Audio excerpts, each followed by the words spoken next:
Buenas tardes a todos, buenas tardes a todas. Vamos a empezar con la clase del día martes. En el día de ayer estuvimos trabajando, identificando cuáles son las causas históricas por las cuales a los abogados latinoamericanos nos cuesta tanto argumentar. La idea es que hoy empecemos ya a trabajar sobre las bases para realizar una argumentación correcta, una argumentación adecuada. Como todos ustedes saben, argumentar significa de alguna manera encontrar las razones, ¿no? Encontrar un conjunto de razones en apoyo de una conclusión. Y esto que parece bastante sencillo, es decir, bueno, uno para argumentar busca las razones, no ha sido fácil, porque básicamente en un modelo descriptivo extenso, de describir todo lo que hay en un sumario, uno termina por no identificar los puntos centrales de la argumentación. Como tal que les propongo, antes de ingresar sobre el tema, hacer un pequeño repaso sobre las conclusiones que dejamos en el día de ayer. Hablamos en el día de ayer sobre la identificación, diría yo, histórica de los inconvenientes por los cuales hoy a los abogados nos cuesta tanto argumentar, nos cuesta tanto litigar. En ese sentido, en el día de ayer estuvimos trabajando fuertemente sobre la identificación de los problemas que teníamos en litigio en audiencias y dijimos que muchos de estos problemas de argumentación tienen como un encuadre histórico-cultural. Esto es, el modelo inquisitivo, el modelo de la Inquisición que heredamos en la época de la colonia y que constantemente se siguió trabajando de esa manera, nos dio en el proceso penal una suerte de visión de trámite. Llegamos a la conclusión de que esa visión de trámite lo que genera es que los abogados sientan siempre una suerte de rol secundario, y en ese rol secundario ya no son los responsables de buscar argumentos, ya que el peso de la verdad en el proceso inquisitorial generaba que el juez esté muy pendiente de la información y muy preocupado por generar él mismo la información, de modo tal que el rol del abogado termina por ser secundario. Esta visión de trámite terminó por generar que nunca se observe la gestión del conflicto y que en definitiva los abogados tengamos una enorme dificultad para poder analizar la información, poder narrar una historia en base a esa información, poder argumentar sobre el caso en base a los hechos que se consideran que se tienen por acreditados y finalmente tomar decisiones de presentar o no el caso en un juicio oral y del lado de los jueces tomar decisiones respecto de si corresponde dar por probado un hecho o no dar por probado un hecho, si corresponde darle la razón al acusador para poder dictar una condena o no darle la razón. Y vimos también que una de las mayores dificultades estaba no solo en el plano cultural, sino que también estaba en que le costaba mucho a los abogados, les cuesta todavía hoy mucho a los abogados identificar cuál es el hecho que vienen a presentar, cuál es el hecho que vienen a narrar. Un juicio oral está basado en dos historias. Decíamos que la historia de la fiscalía está compuesta de una narración persuasiva con varios hechos. La historia de la defensa también es una narración persuasiva con varios hechos. Y entre los hechos de la fiscalía y los hechos de la defensa había hechos de común acuerdo que no requieren prueba, porque ya están de acuerdo en que eso sucedió de esa manera. Es lo que luego vamos a denominar como acuerdos probatorios. Y solo hay un litigio sobre los hechos en contradicción. Pero, a pesar de que esto parece ser bastante sencillo, en la práctica no ocurre lo mismo, y el primer gran problema es que no se ha reposado el sistema de garantías en base a la garantía principal, que es la garantía del hecho. Decíamos que la garantía del hecho tiene tres grandes dimensiones, y si logramos comprender este cuadro, que de hecho les recomiendo la lectura del texto El elogio de la audiencia oral de Alberto Binder. Ustedes lo pueden buscar por internet porque es una publicación que, si no me equivoco, fue publicada por el Poder Judicial del Estado de Nuevo León. Así que les invito a que pongan en Google El elogio de la audiencia oral y busquen ese texto, y esto que les estoy diciendo lo van a poder leer y terminar de asimilar esta información. Entonces decíamos que si yo comprendo que la garantía del hecho es la garantía central que tiene tres grandes dimensiones, en base a esa garantía central voy a poder reconocer cuáles son los puntos que permiten generar un contradictorio entre las partes. Y en esos contradictorios permiten a los abogados realizar un trabajo argumentativo.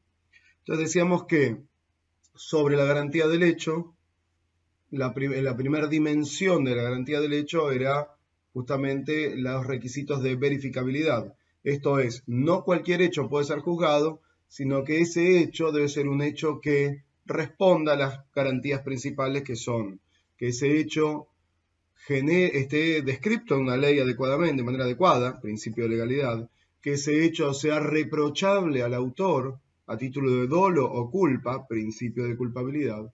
Decíamos también que ese hecho debe generar lesividad en un tercero. Un hecho sin lesión, un hecho sin víctima, no puede ser nunca un hecho delictivo. El gran problema que tenemos es que a veces creemos que no hay víctimas en los hechos y esto es lo que nos genera luego problemas al momento de arribar a acuerdos. A veces la víctima es determinada, a veces la víctima es colectiva, a veces la víctima es difusa, pero la víctima tiene que existir. Si no hay una víctima, entonces el derecho penal no puede ingresar. Y por último, se requiere proporcionalidad entre el castigo que se pretende imponer y la conducta realizada. Esos requisitos de verificabilidad que hablamos sobre qué hecho puede ser juzgado, lo que nos dan es ya una visión muy clara de dónde una defensa puede argumentar. La defensa entonces, dijimos, va a poder argumentar sobre estos 4 grandes principios. La dogmática penal, la teoría del delito, se construye en base a esos 4 grandes principios. Es allí donde aparecen, diría yo, como salidas, como una gran autopista del sistema, y hay salidas que a la defensa le permite decir, en este caso no hubo dolo, en este caso no hubo culpa, en este caso, de acuerdo al principio de legalidad, no se dan todos los elementos de la tipicidad, ya sean descriptivos, ya sean normativos. En este caso no puede haber reproche porque justamente actuó bajo una causa de justificación, estaba legitimado para actuar por un estado de necesidad, estaba legitimado para actuar por una legítima defensa, por el cumplimiento de un deber. Ese caso, o puede ser que no estaba legitimado para actuar, reconoce que es un hecho, reconoce que ese hecho es típico antijurídico, que es un injusto penal, pero ese injusto penal no le puede ser reprochado porque actuó bajo coacción, porque actuó sin comprender la criminalidad de sus actos, por cualquiera de las variables. Entonces, lo que nos permite ver esto es cada uno de esos requisitos de verificabilidad, lo que genera es la posibilidad de argumentar en el plano jurídico sobre la posibilidad de una salida distinta a un reproche. Pero no solo existía, dijimos, en la garantía del hecho esa dimensión, sino que eran 3 dimensiones. Y la segunda dimensión específicamente es las condiciones de verificación. Esto es, en qué condiciones puede ser verificado un hecho. Ese hecho que presenta la Fiscalía requiere necesariamente de la vigencia de la publicidad de la audiencia, la vigencia del contradictorio y la vigencia de publicidad. Esto es lo que constituye la garantía del juicio previo. Lo que estamos refiriendo es a la defensa en esta autopista, en esta posibilidad de plantear argumentos, se le abren nuevamente otra posibilidad de argumentar. La defensa puede argumentar ahora que las evidencias que presenta la Fiscalía no fueron controvertidas, entonces no pueden ser tenidas en cuenta. Lo que está marcando es, no se puede dictar una condena en base a prueba realizada durante la investigación penal preparatoria porque no hubo contradictorio. No se puede justificar una condena si no ha habido publicidad en la audiencia. No se puede justificar una condena si no ha sido realizada la audiencia frente a un juez imparcial. De modo tal que vemos que no solo no cualquier hecho, sino que no se puede llegar a acreditar ese hecho de cualquier manera. Existen condiciones de verificación y esas condiciones de verificación generan nuevamente opciones de argumentación para las partes. Y no hay que pensarlo tampoco, como dije recién, solo sobre la defensa. El litigio, la argumentación siempre es un juego de espejos. Y ese juego de espejos lo que permite ver constantemente es, yo soy fiscal, yo creo en mi acusación, lo que tengo que observar es qué me puede plantear la defensa para estar preparado para argumentar en ese caso. Pero dijimos que en la clase de ayer no solo la garantía del hecho reposa en estas 2 grandes áreas de dimensiones de condiciones de verificación y requisitos de verificabilidad, sino que sobre esas condiciones de verificación frente a un juez imparcial, frente a un contradictorio, con la publicidad, todavía hay filtros muy claros y muy fuertes y muy específicos sobre cómo debe ser probado ese hecho. Me refiero a las normas de comprobación.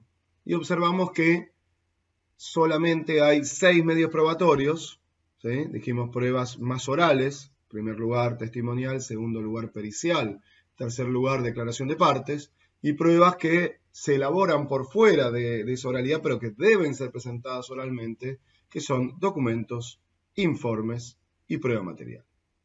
Entonces esos 6 medios de prueba son precisamente los conductores de información en el juicio oral. La información del juicio oral no ingresa como creían los jueces de la Inquisición, que ingresa casi por obra de magia, que ingresa por preguntas de los jueces, que ingresa de cualquier manera, que ingresa por actas escritas, sino que son 6 medios de prueba que conducen la información y que esa información no va a ser admitida cuando afecte a alguno de estos filtros que ayer mencionamos, que dijimos filtros de adquisición, filtros de conservación, filtros de producción, filtros de control. Luego, finalmente, un filtro de valoración. Entonces, estos 5 filtros lo que nos están indicando es que si se infringe una regla, entonces no pueden ingresar. De modo tal que acá también observamos que dijimos, bueno, hay nuevamente muchos mecanismos para argumentar.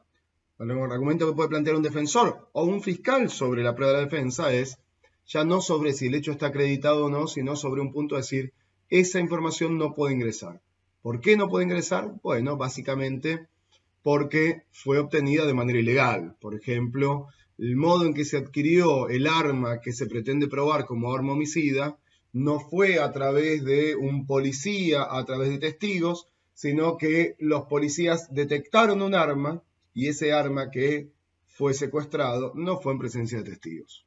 De modo tal que no puede ingresar. Lo mismo el modo de conservación. Yo podría decir la prueba material no fue conservada adecuadamente. Hubo rastros semáticos, huellas, y como no se respetó la cadena de custodia, hoy no sabemos si esos rastros estuvieron en el lugar de los hechos. De modo tal que esto es peligroso y no queremos ingresar. ¿Por qué no lo queremos ingresar? Porque tenemos temor al error judicial y porque hay una decisión política de que preferimos en nuestros sistemas que haya un condenado libre antes que un inocente preso. De modo tal que son nuevas líneas de argumentación ya sobre la teoría probatoria. Y esas líneas de información y esos límites que hay se deben creo que una de las primeras definiciones que dijimos el día de ayer, que cuando mencionamos que es un litigio, dijimos es un conflicto formalizado. Y las formas de este conflicto están muy basadas en la teoría probatoria. No cualquier hecho se puede probar, no de cualquier modo. De modo tal que, si terminamos con este pequeño resumen del día de ayer, diría que la primera conclusión o la conclusión que sacamos es: estos son los parámetros, estas son las nuevas líneas argumentales que tenemos que trabajar, tenemos que sacarnos la visión del trámite. Entonces, una vez que saquemos la visión del trámite y comprendamos bien la regla del litigio, lo que necesita un abogado precisamente es la necesidad de contar con una guía analítica adecuada. Ahora bien, antes de construir, ya hemos concluido entonces que necesitamos una guía analítica que nos permita encontrar cuáles son los puntos en contradicción entre ambas partes, no entre un fiscal y un defensor, de modo tal que rápidamente uno pueda observar que el litigio está en estos hechos, en acreditar estos hechos, el litigio está en discutir estos valores, el litigio está en la interpretación de una norma determinada, considerar si la forma en que un legislador redactó un tipo penal afecta o no el principio de legalidad por ser una norma vaga, en fin. Una guía analítica lo que nos permite es reconocer cuáles son los puntos en conflicto. Pero antes de ingresar en la construcción de esa guía analítica, que no es otra cosa que la teoría del caso, aunque es mucho más complejo de lo que solemos conocer por teoría del caso, pero antes de ingresar a ese punto, yo creo que sería fundamental tener en claro algunos temas centrales, medulares, que no los voy a desarrollar de manera extensa, porque desarrollar de manera extensa creo que nos va a quitar el foco de lo que hoy pretende este posgrado, de lo que ustedes creo que también pretenden, que es poder argumentar en un sistema de audiencias y enfocarnos y focalizarnos finalmente en el sistema de audiencias. De modo tal que voy a ingresar, si se quiere, más bien de un modo introductorio, eliminar a cómo se debe argumentar, o cuáles son, si se quiere, las razones desde la lógica inductiva y deductiva para meternos ya después de lleno en esa guía analítica. Lo primero que un litigante tiene que tener muy presente es que hay tres grandes sectores, hay tres grandes puntos en los cuales se debe argumentar o eventualmente se requiere de argumentación.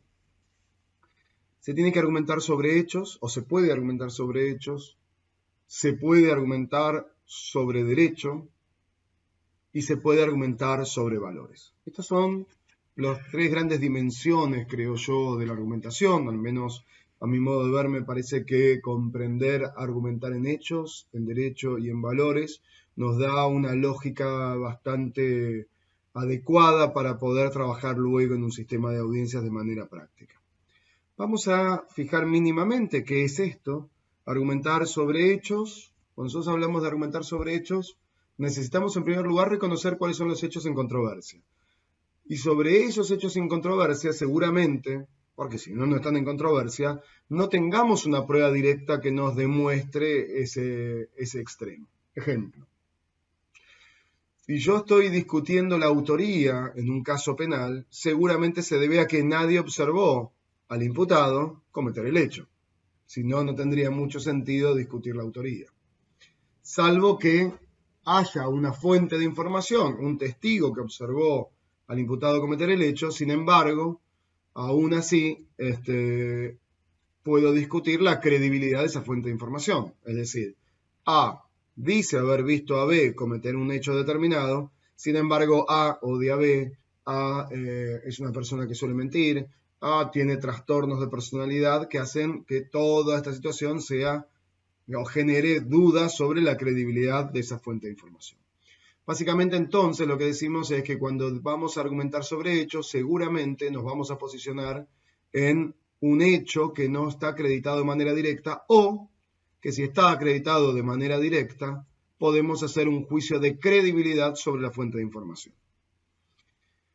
Cuando planteamos esto, lo que estamos diciendo entonces es que va a haber muchos hechos en controversia, ¿no? Que va a requerir que un juzgador pueda construir inferencias sobre determinada información. Es decir, yo no observé a A cometer el hecho, pero observé, por ejemplo, si un hecho, un homicidio ocurre en una casa determinada y yo no tengo acreditado que nadie lo vio que ingresó, pero tengo acreditado que que ingresó, que cometió el hecho en el domicilio, por ejemplo, ese homicidio. Pero tengo acreditado que si el homicidio fue a las 10 de la mañana, A ingresó a las 9:45 a la casa de la víctima, el homicidio fue a las 10 y A egresó de la casa a las 10:05.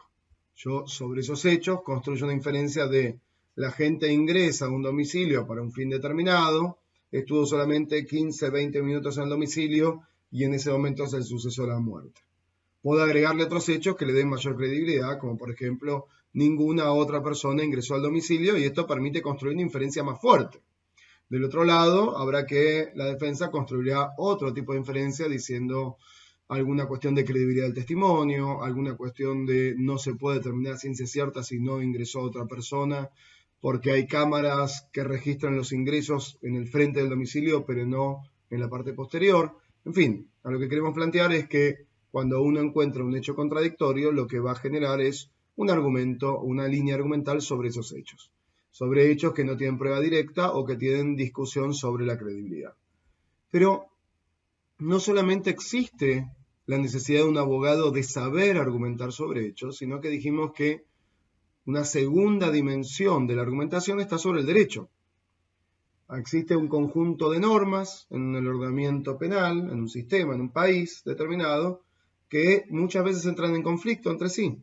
Entonces es necesario argumentar sobre derecho. A veces la argumentación sobre derecho será referida a si la conducta acreditada es típica o no. Ejemplo puede ser, yo tengo acreditado determinado desnudo y ese desnudo la fiscalía considera que es un hecho típico o mejor dicho, en vez de un desnudo, digamos, una persona envía por una red social, de manera virtual, una vista fotográfica de una imagen de un desnudo. La Fiscalía considera que este hecho encuadra en un tipo penal. En Argentina sería exhibiciones obscenas, que el Código Penal sanciona a quien realiza una exhibición obscena. La defensa considera que la exhibición obscena tiene que ser de manera personal y de manera en el lugar, de manera pública y personal. Entonces acá lo que tenemos es una discusión netamente jurídica sobre si la conducta encuadra o no en una figura legal. Esta es otra línea argumental que es determinar el alcance de un tipo penal. Otras veces tendrá que ver con un problema, si se quiere, interpretativo, un problema lingüístico. ¿Qué quiso decir el legislador cuando, por ejemplo, sanciona como un hurto agravado el hurto de un vehículo dejado en la vía pública? ¿Qué se entiende por vehículo? Esta es otra discusión sobre el derecho de manera argumental. ¿Qué se entiende por vehículo? Vehículo incluye un auto, parece ser bastante razonable que sí, no veo discusión. Pero una moto, una bicicleta, ¿es un vehículo dejado en la vía pública? ¿Un monopatín? Estas son discusiones también, ya no sobre si la conducta encuadra una figura penal o no, sino sobre el alcance de la norma en sí, que es lo que quiso decir el legislador, cuál es el alcance, cuál es el sentido lingüístico de la norma. Y vamos a ver que en toda esta discusión de derecho siempre va a estar en discusión la gran antinomia fundamental que vimos en el encuentro de ayer. Esta antinomia fundamental que decíamos, por un lado tenemos que normas que lo que buscan es el acceso a la justicia y la eficacia, que tienden a tutelar la eficacia de un sistema y la protección de las víctimas, pero por el otro tenemos normas que tienden a tutelar las garantías del imputado. En esa lucha permanente, en esa antinomia fundamental, se generan las discusiones del alcance del derecho. Pero, y vamos a buscar una tercera dimensión sobre el derecho, no solo sobre si una conducta encuadra una norma, no solo sobre los supuestos en los cuales dijimos sobre una conducta que encuadra en una norma, dijimos también sobre el alcance de un término, y tenemos un tercer supuesto sobre el derecho que está marcado en el alcance probatorio. ¿Puede un fiscal traer determinada prueba? Ejemplos. Estos ejemplos tenemos millones porque el derecho probatorio es un derecho que está creciendo fuertemente. Por ejemplo, la fiscalía pretende ingresar al juicio oral un testigo de oídas. Esto es, hay un hecho determinado, hay un homicidio, y pretende traer un testigo ponemos de nombre Juan, que no percibió nada por su sentido. Lo que percibió es que Felipe le dijo que observó determinado hecho. Ahora, el punto es que Juan no observó ese hecho, que lo observó Felipe y Felipe no está en juicio. ¿Es una prueba que puede ingresar? Esta es una gran pregunta. El sistema anglosajón tiene mucho trabajado sobre exclusión probatoria de testigos de oídas. Vamos a ver en qué excepciones sí, en qué excepciones no, pero en líneas generales tenemos otra discusión sobre el alcance del derecho. Pero no solo se argumenta sobre hechos y derechos, sino que también se argumenta sobre valores. Hablamos de muchos supuestos que los abogados tendemos a esconder los valores que hay en discusión en cada caso penal. Sin embargo, son muchos y muy variados. Cuando yo discuto la determinación de una pena, ¿no? Tenemos un hecho, el hecho se presenta en juicio, el juicio se inicia, hay alegatos de apertura, de desarrollo de prueba, alegato de clausura y finalmente, luego de los alegatos de clausura, el juez tiene por acreditado el hecho. En los sistemas más modernos hay una cesura donde recién ahí se discute la pena. Sin embargo, discutir la pena es discutir valores.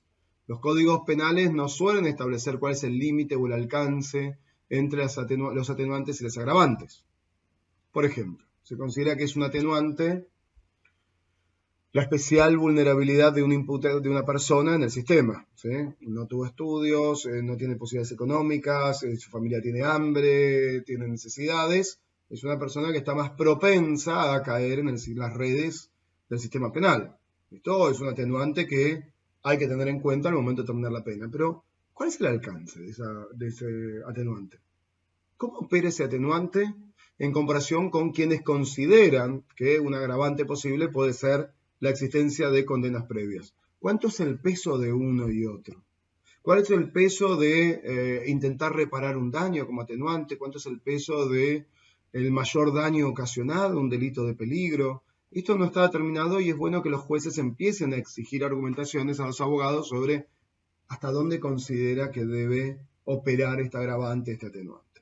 Pero no solo en determinación de la pena, nuestro sistema constantemente está con una colisión de valores. Cuando yo discuto si corresponde aplicar una pena a una persona que ha robado un bien determinado, estoy poniendo en discusión libertad y propiedad. Esto no lo podemos negar. Entonces, hay argumentos posibles en el sentido de corresponde pena de prisión, corresponde pena de efectivo cumplimiento a una persona que robó, ¿qué necesidades tenía de robar? Empiezan a jugar todos los valores. Y los jurados, en los sistemas donde hay jurados, demuestran mucha inquietud sobre estos puntos y mucha responsabilidad de analizar los valores en juego. Pero no solo de penas. ¿Hasta dónde juega la legítima defensa? Este es un tema que se trabaja mucho con jurados, pero ¿hasta dónde juega la legítima defensa? O sea, el Estado reconoce que si no puede tutelar el bien de un particular, permite a quien está siendo víctima de una agresión a defenderse por sus propios medios, pero establece determinados límites, determinados alcances. No permite cualquier agresión de un particular a otro para defenderse, para repeler una agresión. Exige que exista una agresión inminente, exista proporcionalidad, existe una falta de provocación suficiente, pero un juez, ¿hasta dónde juega esa proporcionalidad? Un juez, ¿hasta dónde juega que es agresión ilegítima, actual e inminente? Si acaba de concluir ya no puede defenderse. Si es una víctima de violencia de género que padeció violencia de género de manera sistemática durante muchos años, que tiene temor a una nueva agresión de quien sigue siendo su pareja, no tiene derecho a repeler una agresión futura. Si esta agresión ya ha concluido y que conoce el ciclo de violencia y sabe que luego de esto inmediatamente puede venir una agresión y seguramente va a venir una agresión. Bueno, esto es una cuestión de lo que estamos discutiendo, es interpretación de normas basado en valores. ¿A qué valor vamos a tutelar?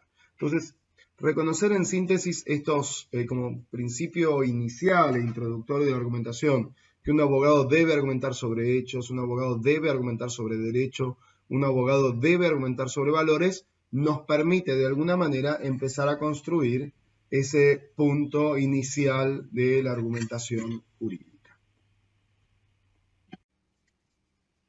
Ahora bien, argumentar y decidir en estas tres dimensiones no es algo sencillo, es algo realmente sumamente complejo, más teniendo en cuenta que nuestras escuelas de derecho no se caracterizan por formarnos en la región en argumentación ni en descripción de hechos. La justicia penal, diría Alberto Binder, la justicia penal como realidad social, a través de la cual se canaliza que el poder penal es regulado por un conjunto de normas que giran alrededor de la organización del juicio, demuestra la dificultad que tenemos en determinar esa realidad social. Argumentar en derecho no es argumentar fuera de un contexto social y político, sino que es darle alcance a normas determinadas en base a un Estado democrático de derecho. Recuerdan el primer día cuando debatíamos, cuando les presentaba algunas ideas respecto de la reforma que hubo en toda la región latinoamericana sobre la justicia penal, uno de los puntos que mencionaba era el objetivo central es desterrar el modo inquisitivo de ejercer el poder penal. Bien, determinar cuál es el alcance de una norma, argumentar en derecho, es en algún punto desterrar el modo inquisitivo de ejercer el poder penal. Es buscar una interpretación jurídica acorde a las nuevas democracias que no implique un abuso de poder del Estado sobre el soberano, sobre el pueblo. Entonces, ¿cómo evitamos no caer en una interpretación del derecho o una argumentación del derecho que termine siendo inquisitiva, que termine siendo demasiado violenta y demasiado arbitraria? Hay dos o tres líneas que hay que tener presente al momento de iniciar una argumentación jurídica. En primer lugar, diría que el eje central del proceso penal es el juicio previo. Esta garantía del hecho, que está basada en las condiciones de verificación del juicio previo, es un punto central que está en todas nuestras constituciones.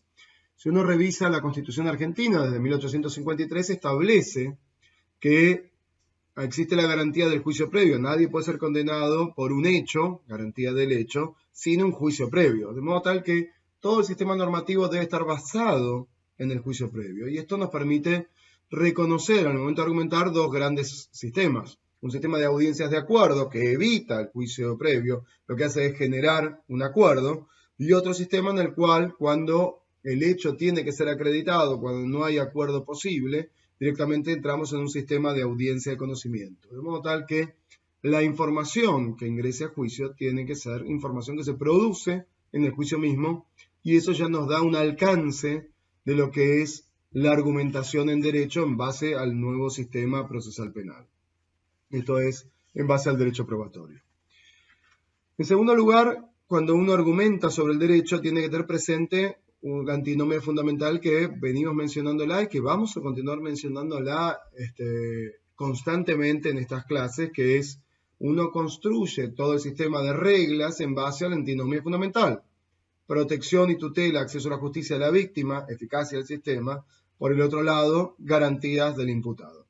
Esta colisión de valores está constantemente trabajándose en la descripción del derecho, en la argumentación del derecho. En tercer lugar, diría que es una mala idea y no nos ha llevado a buen puerto generar una distinción entre lo que es las normas de derecho penal de lo que son las normas de derecho procesal penal. Esto no nos ha llevado a buen puerto y ha generado que constantemente se lo tome como dos polos totalmente opuestos, y por mucho tiempo eso generó que el derecho procesal penal sea una suerte de cenicienta del derecho penal y esté tratando de fortalecer lo que es el derecho penal, pero siempre en un lugar secundario. Esto en la actualidad desaparece. Las normas de derecho procesal penal son normas muy importantes al momento de comprender la gestión de un conflicto y la resolución de un caso, la posibilidad de gestionar ese conflicto con salidas alternativas, de modo tal que hay que comprender que hay una característica fundamental que se observa tanto en el derecho penal y en el derecho procesal penal, que permite y genera que ambas ramas del derecho, penal y procesal penal, sustantivo y adjetivo, tengan una única función y así deben ser interpretadas. Si yo le preguntase a ustedes en este momento, si esto fuese una clase, oral en vivo, donde yo puedo dialogar con ustedes, les preguntaría cuál es la característica fundamental, y les hago la pregunta para que lo piensen, del derecho penal. ¿Qué es lo que caracteriza al derecho penal? O mejor dicho, si quieren, ¿qué es lo que caracteriza al derecho penal ilustrado, ¿no? En un estado de derecho? Tómense un segundo para pensarlo. Si quieren, pongan pausa en la película. Pero, en definitiva, lo que caracteriza al derecho penal justamente es el sistema de garantías. El derecho penal siempre es un límite al poder punitivo. Es decir, si no existe el derecho penal, el poder del Estado, ¿no? El Estado, cuando hablo de poder punitivo, estoy hablando de poder ejercer violencia al Estado, ¿no? Una cárcel es violenta, una cárcel es ejercer violencia. Exigir que un imputado cumpla determinadas condiciones también es una aplicación de violencia, porque no queda a su libre decisión, sino que está siendo coaccionado para que cumpla eso. Y el derecho procesal penal, de alguna manera, si decimos cómo se define un derecho procesal penal moderno en el Estado de Derecho, en las nuevas democracias, van a llegar a la misma conclusión. El derecho procesal penal se caracteriza por establecer reglas que lo que buscan es poner límites al Estado. Es decir, yo puedo, como Estado, decir, mire, he golpeado al imputado, lo he torturado, lo he escuchado, lo he golpeado, y finalmente, después de 3 días de tortura, él me confiesa el hecho. Y me da detalles muy claros del hecho que demuestran que él es la persona que había cometido ese hecho. Por ejemplo, nos muestra el lugar donde se encuentran enterrados los cuerpos en un caso de homicidio. ¿Puedo utilizar esa información? Y el Estado dice, no, no puede. ¿Por qué no puedo? Justamente por las garantías que surgen también desde el derecho procesal penal, que dicen no se puede recibir cualquier tipo de información. Si nosotros volvemos al cuadro que estamos trabajando, ¿no? Este cuadro que les pido que de alguna manera lo anoten, ¿sí? Mientras vamos dando las clases. Medios de prueba, repito, testimonial, pericial, confesión de partes, declaración de partes, documentos, informes, prueba material, filtro de adquisición, filtro de conservación, filtro de producción, filtro de control, filtro de valoración. Si ustedes advierten, el medio de prueba es válido, confesión, es un canal de información, pero la forma en que se obtiene esa información, la forma que se adquiere, es inválida. No se cumplió con el filtro de cómo se adquiere la información. De modo tal que no puede ingresar. Y lo mismo pasa con un montón de pruebas. O sea, cuando uno dice, el testigo declaró, ¿sí? Declaró ante la policía y luego se murió. O sea, no fue sorpresivo, no era esperado, o no fue sorpresivo, pero el fiscal no pidió un anticipo jurisdiccional de pruebas para que la contraparte pueda controlarlo. Es una información que no tuvo control. Medio de prueba, ¿sí? Canal de comunicación, es prueba testimonial, es válido. El punto es que la manera de producción no permitió el control. Hay una falla en el principio de control. Esa información no puede ingresar. De modo tal que vemos que cuando hacemos argumentación sobre derecho, vemos que el derecho procesal penal también es un límite al Estado. También se caracteriza, al igual que el derecho penal, como un límite al poder punitivo. Y esto es importante que lo tengamos presente. Zaffaroni, Slocar y Alagia, en su clásico libro Derecho Penal, parte general, del año 2000, editorial Ediar, es muy claro cuando en los primeros capítulos describe el funcionamiento del sistema penal y menciona lo siguiente, y esto les pido que lo tengan muy presente. Hay que distinguir lo que es el poder punitivo del derecho penal. El poder punitivo es el poder que tiene un Estado de aplicar violencia, ¿no? Es como una suerte, diría yo, de ingreso, de rayos que van a ingresar y van a penetrar en el sistema. Sin embargo, esto es el poder punitivo, ¿no? ¿Y qué es el derecho penal? Esta mano mía es el derecho penal. El derecho penal es un límite que el Estado se autoimpone. Dice, mire, yo quiero trabajar, yo quiero que ustedes vivan en un Estado de Derecho y no voy a permitir aplicar violencia como quiera. Pongo un límite. Ese límite es el derecho penal moderno. El derecho penal es una suerte de malla de protección, ¿sí? O sea, suerte de dique de contención que no permite que el poder punitivo pueda ingresar porque lo tutela el derecho penal. Solamente el poder punitivo ingresa cuando cumple con los requisitos de verificabilidad, las condiciones de verificación, las normas de comprobación. De modo tal que comprender el derecho penal y el derecho procesal penal como una suerte de antinomia fundamental y como una suerte de tutela de garantías es lo que nos permite una base sólida para poder argumentar en el sistema penal. Por último, y no menos importante al momento de argumentar en derecho, es preciso tener presente que existe una decisión política muy fuerte sobre qué tipo de derecho penal queremos en un Estado de Derecho, ¿no? Entonces la decisión política es, el Estado lo más grave que puede hacer es encerrar a una persona. Que no es poca cosa, digamos, encerrar a una persona, estamos hablando en penas muy altas, se trata de una suerte de, si se quiere, pena de muerte temporal. Una persona encerrada 20, 30 años, estamos hablando que le está quitando una gran parte de su vida, sin contar de cómo sale una persona después de la prisionización, etc., ¿no? Pero entonces existe una decisión política, es tan grave la sanción que lo que queremos es evitar de la mejor manera o como mejor se pueda el riesgo de error judicial. Por eso existen filtros de prueba, por eso existen límites muy fuertes, por eso hay concepto muy claro que es la carga de la prueba le corresponde a la Fiscalía.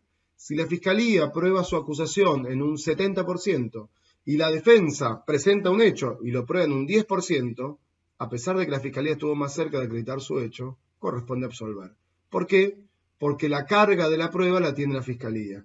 Porque en caso de duda estamos a favor del imputado. Y porque el juez precisamente no persigue la verdad. El juez está tan comprometido con la verdad que se le exige al acusador. Y como el acusador no llegó al 100% de la verdad, entonces corresponde absolver. Esta es una decisión política muy fuerte al momento de argumentar en derecho, que nos marca desde dónde partimos en esa argumentación.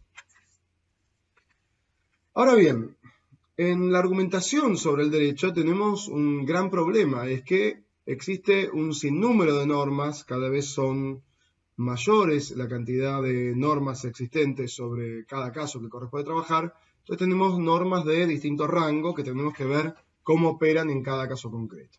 Si uno empieza a mirar las normas que tenemos presentes, vamos a ver que tenemos en primer lugar la Constitución Nacional como una norma fundamental al momento de interpretar el derecho aplicable. Vamos a ver que tenemos junto a la Constitución el bloque de convencionalidad, de constitucionalidad, que está conformado por todos los tratados internacionales que han sido aprobados por los estados y que constituyen también parte de su constitución. En tercer lugar, los países federales tienen también constituciones provinciales, que esto es, no solo se rigen por la Constitución Nacional, como es el caso de Argentina, no conozco tanto el tema constitucional mexicano, pero pudiera ser también, no solo por la Constitución Nacional, sino también por las constituciones provinciales, que suelen tener normas de garantía, a veces mucho más fuertes y sólidas, mucho más fuertes y sólidas en base de garantías que la Constitución Nacional, de modo tal que también si estamos en una provincia o un estado provincial, hay que tener en cuenta ese tipo de constituciones. Luego tenemos otros pactos que han sido ratificados por ley por los estados latinoamericanos, que no ingresan en la Constitución, pero sí ingresan como leyes. Luego tenemos otras leyes penales, leyes procesales que regulan la materia, Código Procesal Penal, leyes de organización, protocolos de actuación, etc. Cuando uno empieza a observar la cantidad de normas que pueden ser aplicadas en un caso, advierte la dificultad de argumentar en el derecho. Pero, ¿cuál es el alcance que uno tiene que darle a ese conjunto de normas? Se trata de dotar de sentido al sistema normativo, y esto está claro que no puede ser algo, dotar de sentido al sistema normativo, no puede ser algo lineal, no es algo fácil de realizar, sino que hay que conformar una suerte de valores que hay en juego para llegar a esa interpretación. Si nosotros estamos argumentando en derecho, y estamos argumentando en derecho en base a el alcance de un término, una norma, si una conducta encuadra una norma o no, vamos a ver que hay distintos métodos interpretativos de la ley. Pero el problema que tenemos con los métodos interpretativos de las leyes es que la interpretación de la ley no consideramos al estilo de Kelsen que hay una única interpretación posible, sino que hay muchas interpretaciones posibles y hay que tomar la decisión de cuál va a ser la interpretación que fijaremos en el caso en concreto. Ustedes mismos saben, yo no quiero más que hacer un paneo de la problemática, porque me parece que sería sumamente complejo de darlo en una charla en la cual no puedo interactuar con ustedes, y me parece que el punto central es luego el litigio en audiencia, entonces esto no sería pedagógicamente correcto, pero sí mencionar, como ustedes saben, que hay distintos métodos interpretativos de la ley penal. Está el método literal, si se quiere, o gramatical, que es una interpretación restrictiva de la norma, que lo que dice es, si la norma ha establecido determinados supuestos, ese es el supuesto correcto y no hay que ir más allá de lo que menciona la ley. Hay otras interpretaciones que hablan de un método sistemático. El método sistemático lo que busca es una interpretación sistemática del derecho. Entonces, no solo hay que analizar la interpretación gramatical de una norma, sino hay que ver qué términos usó el legislador en otras normas para ver hasta dónde llega esa interpretación y que no sea o no exista una incoherencia sistemática en el diseño normativo. También tenemos una interpretación histórica que tiene que ver con el debate parlamentario, qué es lo que el legislador discutía en el recinto para llegar a la conclusión de una norma. Entonces habrá que ver los debates parlamentarios, habrá que ver qué pensaba la mayoría para ver si se puede desde ahí construir una interpretación posible. Muchas veces, como ustedes saben, en la discusión parlamentaria no hay dos ideas en pugna, sino que si tenemos 200 legisladores, muchas veces quien haya estudiado debates parlamentarios va a ver que en 200 legisladores se encuentra a veces 400 interpretaciones posibles, de modo tal que es un método posible, aunque no sencillo de trabajar. Y por último podemos mencionar como un cuarto método interpretativo, hay muchos más, pero como grandes ejes interpretativos, un método teleológico que está basado en cuáles son los valores protegidos por la norma. Pero no se trata de decir qué método interpretativo es superior, porque esto sería de alguna manera frivolizar la discusión, hacer una discusión muy lineal, y tampoco se trata de, entonces, como no puedo optar por un método interpretativo, generar que el juzgador tiene un poder absoluto y una arbitrariedad y subjetividad enorme. Entonces lo único que yo puedo mencionar sobre esta interpretación de la norma es que uno tiene que tener en cuenta todos estos métodos interpretativos y que en derecho penal el método interpretativo siempre tiene que partir y nacer, y desde ahí nace la argumentación en derecho, de los principios políticos tomados en cuenta por el Estado. Esta es la decisión política de quién tiene la carga de la prueba, el indubio pro reo, y tener presente siempre que el derecho penal es la última ratio. Hay que buscar siempre soluciones alternas al conflicto. Pero desde el derecho procesal penal también se requiere un nuevo método interpretativo. El método interpretativo basado en el derecho procesal penal es aquel que lo que tiende es a sustituir las viejas prácticas de la Inquisición por las nuevas prácticas. Frente a una discusión interpretativa de hacia dónde va esa norma de derecho procesal penal, uno tiene que tender a interpretarlo en base al nuevo paradigma que es el sistema acusatorio. Hablar de un sistema acusatorio versus un sistema inquisitivo es escoger siempre la gestión del conflicto por sobre la aplicación del derecho penal como sanción, es reconocer que el juez no busca la verdad, sino que se la exige al acusador. Entonces es comprender que el juez no tiene actividad probatoria, es comprender que la víctima debe ser escuchada y hay que tener muy en cuenta al momento de buscar una salida alternativa cuál es su visión e interpretación.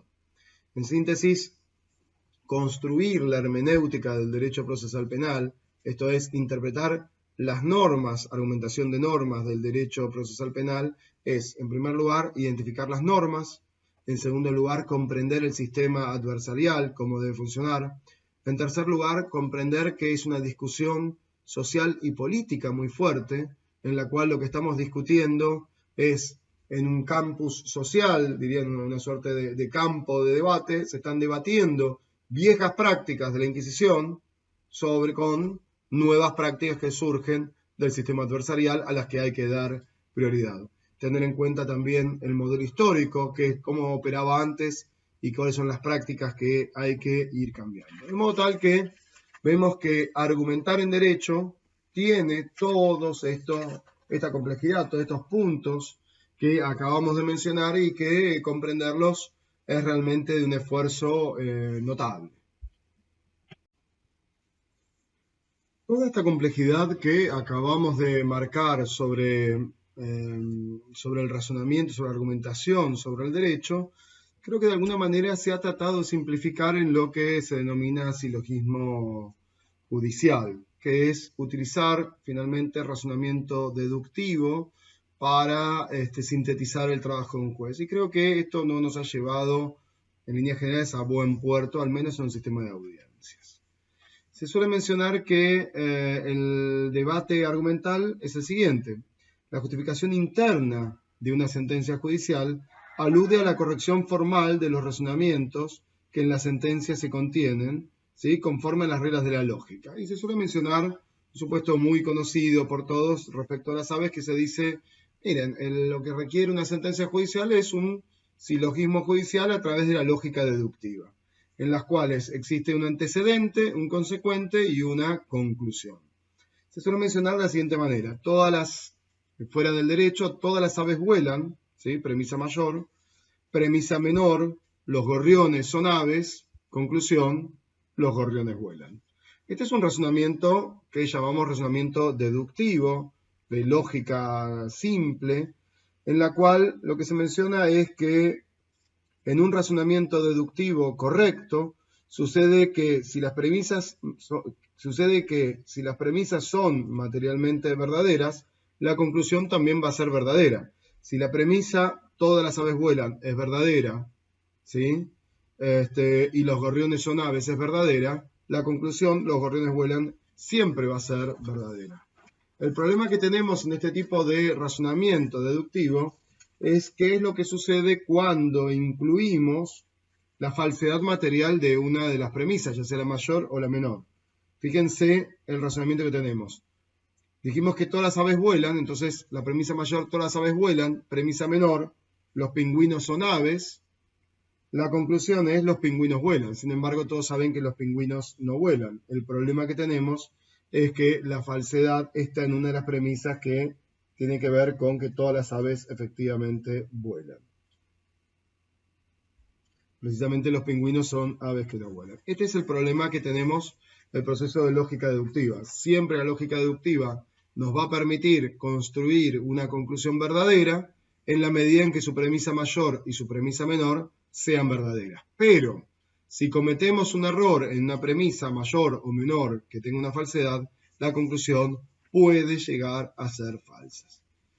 ¿Cuál es el problema que tenemos cuando nosotros llevamos esto de interpretación? En un esquema de derecho diríamos premisa mayor: el que matare a otro debe ser encarcelado, el que matare a otro sufrirá pena de prisión, en Argentina de 8 a 25 años. Premisa menor: A mató a B, conclusión: A será castigado a una pena entre 8 y 25 años.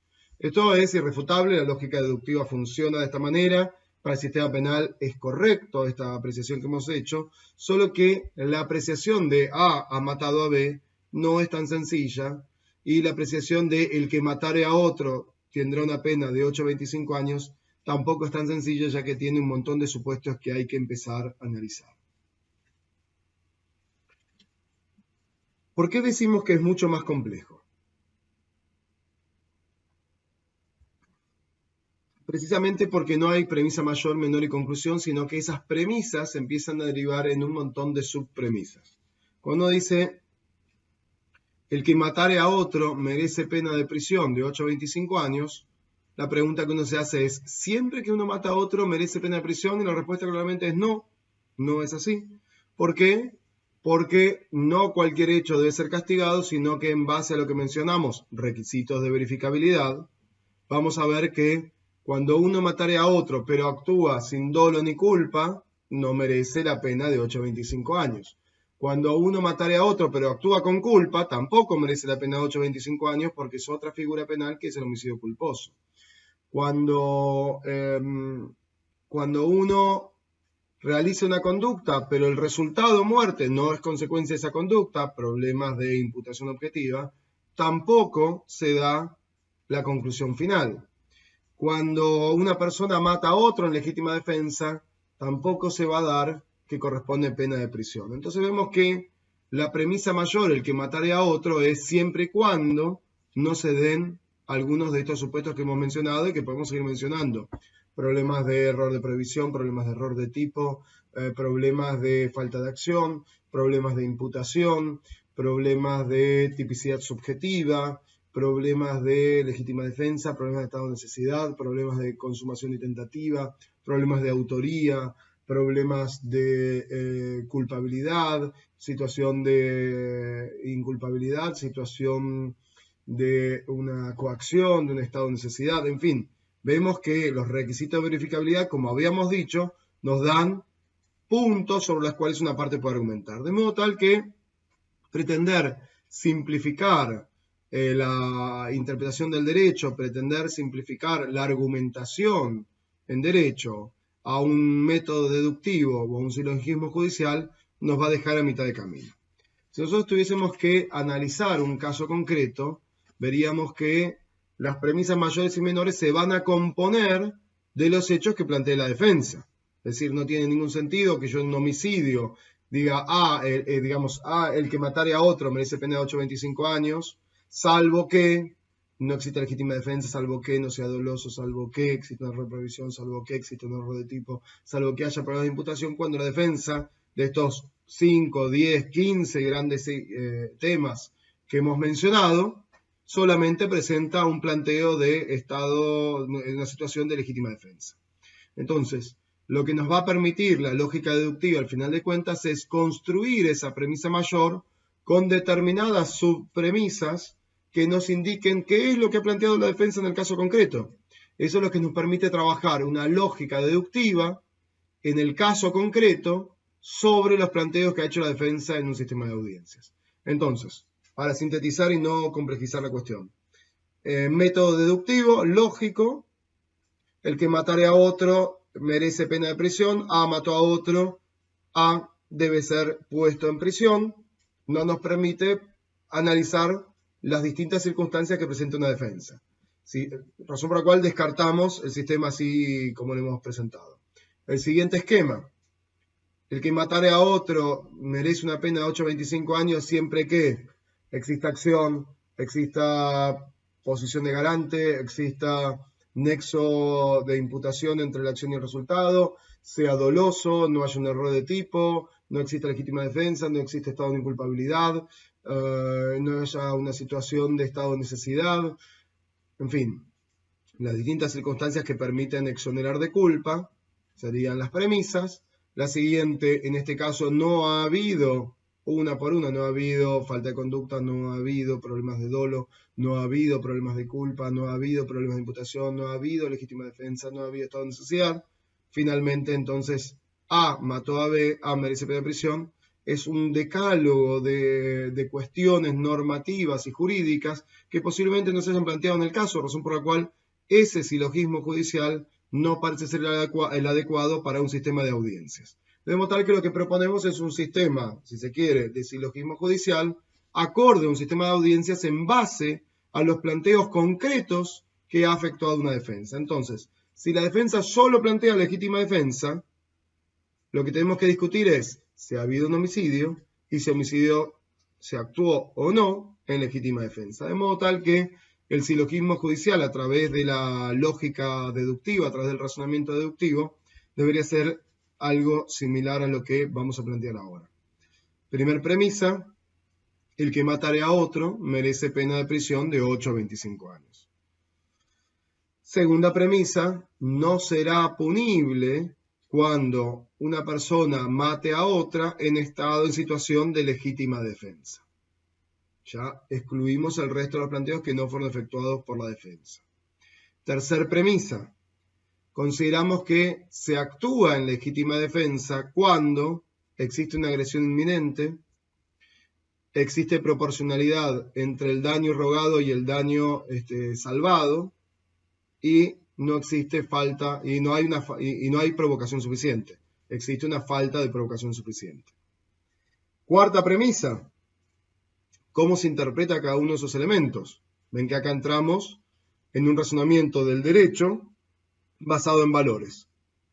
Entonces la cuarta premisa sería, se considera que hay agresión inminente cuando la agresión que se pretende repeler no ha cesado, o que habiendo cesado por la situación constante de agresión de una persona sobre otra, y la situación de vulnerabilidad de una persona sobre otra, estoy hablando ya de una posible situación de violencia de género, es muy probable que exista una nueva agresión inminente.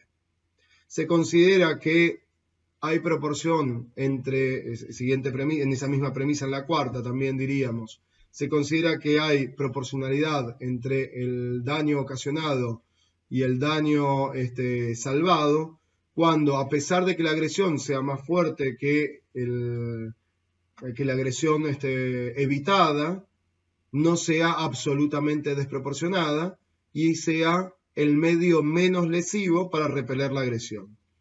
Y se considera que no hay provocación suficiente cuando no ha habido una conducta ilegal de parte de quien ahora pretende defenderse. Ese sería el cuarto postulado que fija el alcance de cada uno de los elementos de la legítima defensa. Y esto es realizar un juicio de valor hasta donde creemos que debe permitirse a un particular defender y tutelar sus propios derechos. En quinto lugar, ya entramos en un derecho probatorio. Las pruebas, por ejemplo, testimonial T1, testimonial 2, T2, testimonial 3, T3, han permitido acreditar que al momento de actuar el imputado, estaba repeliendo una agresión. Concretamente, la víctima tenía un arma y apuntaba sobre quien hoy es imputado de homicidio. Y que el arma estaba cargada, y que también de las pruebas se determina que no existía un medio menos lesivo, ya que la víctima estaba armada. Esto nos permite, es un poco complejo porque siempre en legítima defensa hay un juego de espejos. Cuando hablo de víctima es quien agredió en primer lugar, cuando hablo de imputado es quien repele la agresión, ¿no? Se entiende de esa manera. Pero entonces yo lo que tengo que acreditar es que el alcance que le di en la premisa 3 a la legítima defensa se vio, la premisa 4 a la interpretación de los elementos de legítima defensa ha sido acreditado a través de la premisa 5. El punto sexto es A, entonces, no debe ser reprochable sobre su conducta por haber actuado en legítima defensa. La conclusión es precisamente esta: no va a haber pena de prisión sobre A. Se comprende entonces de modo tal que el silogismo por la conclusión de este punto, la argumentación en derecho, implica no solo quedarnos con la visión de una lógica deductiva respecto de tres pasos, premisa mayor, premisa menor y conclusión, sino que es importante agregar en esos pasos todos los supuestos que la defensa haya planteado como eximentes de responsabilidad de pena o de eximente de un injusto penal.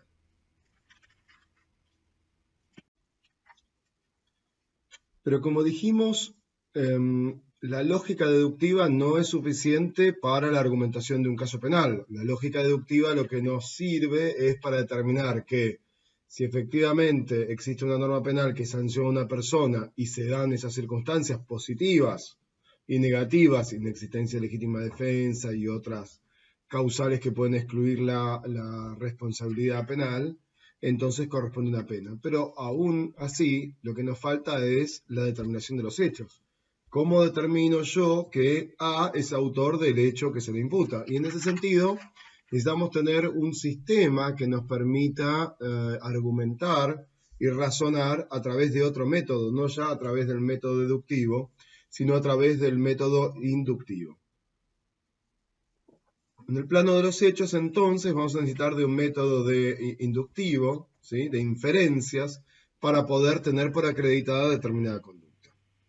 Como se menciona en los razonamientos inductivos, la conclusión no se sigue de las premisas o base inductiva con necesidad lógica, puesto que la conclusión contiene más información que la que había en las premisas. Este razonamiento va a ser distinto al razonamiento que el cual veníamos trabajando. Y en la inducción, la garantía de verdad va a estar en la experiencia. Yo no voy a poder determinar efectivamente una conducta que existió a través de una prueba directa, sino que voy a utilizar pruebas indirectas. Esas pruebas indirectas son indiciarias y requieren un proceso de inferencia para acreditar el hecho. Un ejemplo bastante sencillo para comprenderlo es que la primera premisa sería: todo el que tiene 1 kilo de cocaína se supone, se conoce que es para comercializarlo. A tiene 1 kilo de cocaína, segunda premisa. La conclusión es: A la tenía para comercializar. Para poder utilizar ese procedimiento o ese razonamiento inductivo, lo que yo estoy trabajando es, en base a la experiencia o en base a conocimiento científico, yo llego a la conclusión de, con un umbral rayano en la certeza de que determinada conducta se cometió bajo determinada finalidad. Es decir, si el consumo de cocaína es la dosis individual es de 1 gramo o menos de 1 gramo, 1 kilo, estamos hablando de 1000 gramos, nadie puede sostener que se trata para consumo personal y que una persona la compró para consumirla, no sé, durante toda su vida. De modo tal que la existencia de 1 kilo de cocaína o incluso otros elementos probatorios, como podrían ser la existencia de una balanza, la existencia de direcciones determinadas, la existencia de una agenda con números, permite inferir que todos esos elementos dan cuenta de que esa tenencia de cocaína no era para consumo personal, sino que tenía una finalidad de comercializar. Es importante, cuando uno empieza a trabajar en el método inductivo, tener en cuenta dos grandes ideas. La primera es que el juez, como ya dijimos y vamos a sostener durante el curso de esta semana, el juez no se compromete con la verdad, no va a buscar elementos que las partes no presenten, de modo tal que si un fiscal, en un caso como el que acabamos de mencionar, no realiza preguntas o no acredita la existencia de 1 kilo de cocaína o no acredita la existencia de balanzas u otros elementos, el juez no puede ir a buscarlos, porque el juez está tan comprometido en tal sentido con la verdad que se le exige al acusador. Este es un punto importante para ver hasta dónde puede llegar la labor del juez y en ese sentido hasta dónde llega la labor de los litigantes al momento de argumentar. Un segundo punto es cuál es el alcance de la verdad. No nos vamos a meter en discusiones teóricas, sino que nos vamos a conformar con esta exigencia que tiene el juez con la verdad y que el alcance en líneas generales, esto ya está estudiado por la psicología y demás, surge de manera palmaria que uno se aproxima a la verdad, no puede determinarlo a ciencia cierta, entonces uno lo que exige es acercarse a la verdad más allá de toda duda razonable. Por eso es correcta la afirmación que realiza un autor como Jordi Ferrer Beltrán cuando menciona que para arribar a la verdad se debe acreditar más allá de toda duda razonable los hechos sostenidos en la acusación y poder descartar toda hipótesis que haya sido planteada por la defensa. No se trata de descartar todas las hipótesis, las no planteadas, sino que se trata de descartar las hipótesis planteadas y trabajadas por la prueba. De modo tal que si una defensa no hace un planteo defensivo y después de la prueba pretende decir no se pudo desacreditar, por ejemplo, una legítima defensa que nunca fue planteada, está claro que no hubo pruebas sobre los puntos de la legítima defensa, sobre la existencia de una agresión ilegítima, la proporcionalidad y demás, pero eso le compete a la defensa, no fue planteado. Entonces, me parece que esos dos conceptos para el proceso inferencial son correctos y hay que tenerlos muy presentes. La relación del juez con la verdad y el alcance de la verdad, que es más allá de toda duda razonable, debiendo descartar toda hipótesis planteada por la defensa en el caso. Dicho esto, la pregunta es, ¿cuáles son los riesgos que tiene todo proceso inferencial? Y acá es bueno detenernos porque yo diría que uno de los mayores riesgos de error judicial está centrado en el proceso inferencial. Es muy común la falta de estudio que hemos tenido los abogados en la región sobre argumentación y las consecuencias de esa falta de estudio, que es muchas veces realizar argumentaciones más bien meramente descriptivas que no se relacionan ni vinculan con la prueba más determinante sobre los hechos, ni pretenden explicar cuáles son las inferencias, y por otro lado, procesos inferenciales basados simplemente en sesgos, ideas discriminatorias, etc. Vamos a ir viendo cómo se construye en base a los hechos los procesos inferenciales. ¿Cómo hago yo para acreditar determinado hecho? En ese sentido, lo primero que tengo que tener presente es que de los medios probatorios, esto es de los canales que nos traen información al juicio oral, que decíamos que eran 6, testimonial, pericial, declaración de partes, prueba documental, prueba instrumental y prueba material, de esos 6 medios de comunicación se derivan hechos. Ejemplo, un testigo en su declaración presenta un montón de hechos. Algunos son relevantes, otros son irrelevantes, algunos son sobre hechos que las partes no piensan discutir porque hay un acuerdo en sus historias.